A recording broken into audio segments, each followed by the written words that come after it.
So guys हामी चाहिँ अहिले अलिकति भए पनि माथि आइपुगेको छौँ। ल यताको भ्यू पनि चट्ट हेरौँ न त है। यहाँ चाहिँ हामी अझै जानु छ। अब हेर्दा त सानो देख्छ, के गर्नु। माथि छ हामी त्यो यसको अलिकति उतापट्टि खोल्सा भाग पछाडितिर जाने हो क्यान्जिङरी। अनि यहाँ हेर्नुहोस् भ्यूहरू मिठो छ।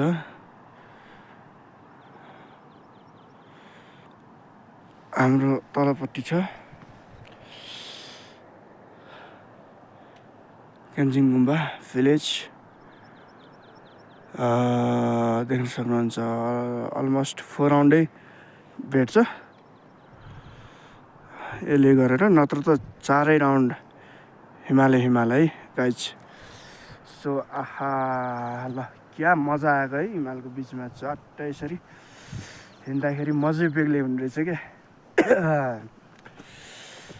पानी छ हातमा, ग्लोभ्स, चस्मा, टोपी, अनि घाँटीमा लाउने एउटा के भन्छ त्यसलाई, सेफ्टीको लागि, एयर सेफ्टीको वारेन्टीको लागि छ। ठिक छ। अब यहाँ जाँदैछन् हाम्रा टोलीहरू पनि। ओके, यतातिर यस्तो छ अवस्था। अरू चाहिँ अब तपाईँहरूलाई माथि गएर देखाउँछु है त। माथि गएर देखाउँछु क्यान्जिङ रिमै गएर। ओके।